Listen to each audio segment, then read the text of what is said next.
Amara's story originates from a heart-wrenching situation where their only treasured loved one, Amara's mom, suddenly falls ill. The young girl, at the tender age of 17, feels herself suddenly left completely alone and lost amidst an uncertain future. Initially, the trauma of Amara's mom's illness took control of her life, causing her to question her self-worth, to skip meals, and to avoid engaging with friends. Friends and family saw her struggling through the hardships and went beyond their usual generosity to show support. However, Amara persisted in feeling utterly isolated. Amara eventually decides to seek a brighter and more stable future for herself by enrolling at a nearby bakery. Despite feeling weary and exhausted by long working hours, Amara never wavered in her determination. This gave her the inner strength she needed to endure the most challenging days. The challenges Amara faced were not only financial difficulties, but also personal safety and the struggle to provide for herself and her younger sister.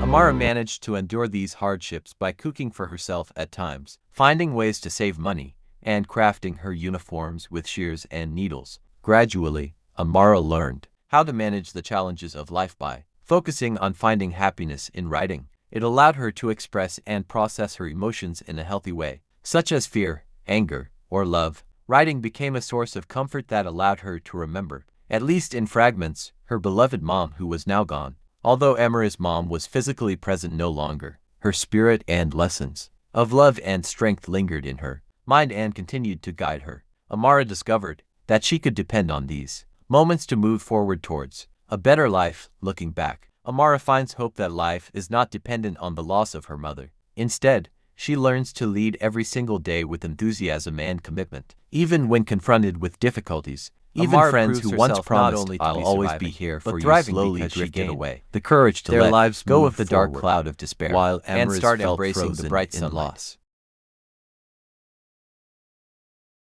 Even friends who once promised, "I'll always be here for you," slowly drifted away. Their lives moved forward, while Amara's felt frozen in loss. And though the ache never fully disappeared, Amara changed. She wasn't just the broken girl crying in her bedroom anymore. She was working, learning, fighting. And though the ache never fully disappeared, Amara changed. She wasn't just the broken girl crying in her bedroom anymore. She was working, learning. And though the ache never fully disappeared, Amara changed. She wasn't just the broken girl crying in her bedroom anymore. She was working, learning, fighting. And with every step forward, she whispered quietly, "Mom, I hope you're proud of me." Amara's story isn't about an easy life. It's about survival, about resilience.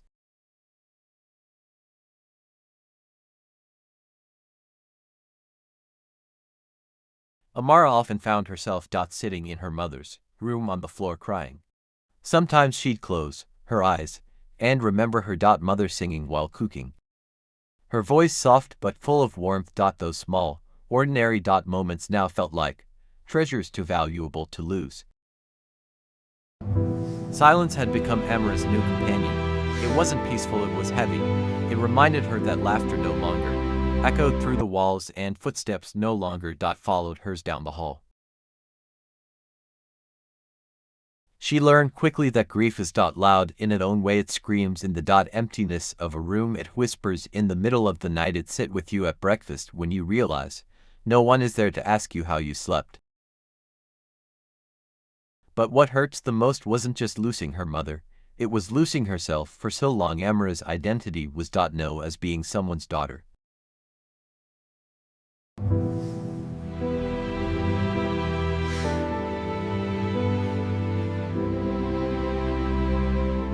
Now, without her mother, she asked herself, "Who am I really?"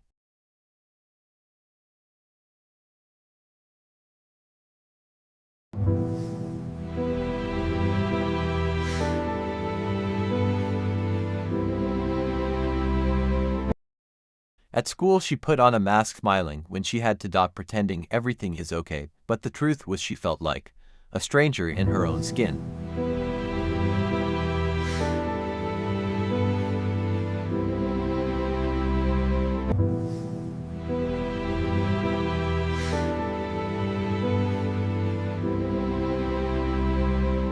Still, even in the darkness, Amara found small victories. The first time she paid the electricity bills on her own, the first time she managed to make her mother's favorite recipe jollof rice that almost tasted the same, the first time she fixed her uniform and wore it proudly even though her stitches weren't perfect. The moments didn't erase her pain, but they reminded her that she was capable. That even though life had broken her heart, it hadn't destroyed her spirit. And so Amara began to see herself differently. Not as the girl who lost everything, but as the girl who kept going, who kept fighting, who refused to give up.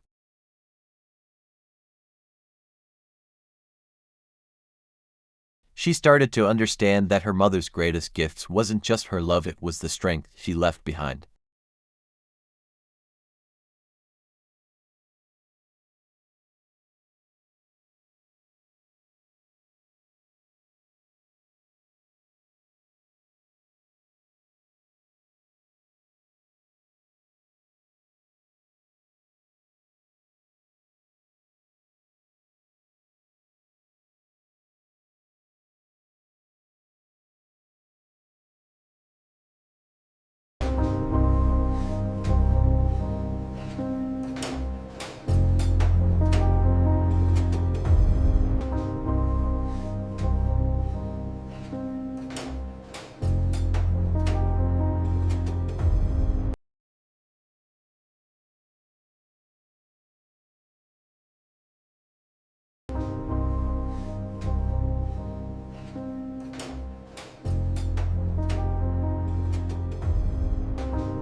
And with that strength, Amara wasn't just surviving anymore, she was learning how to live again.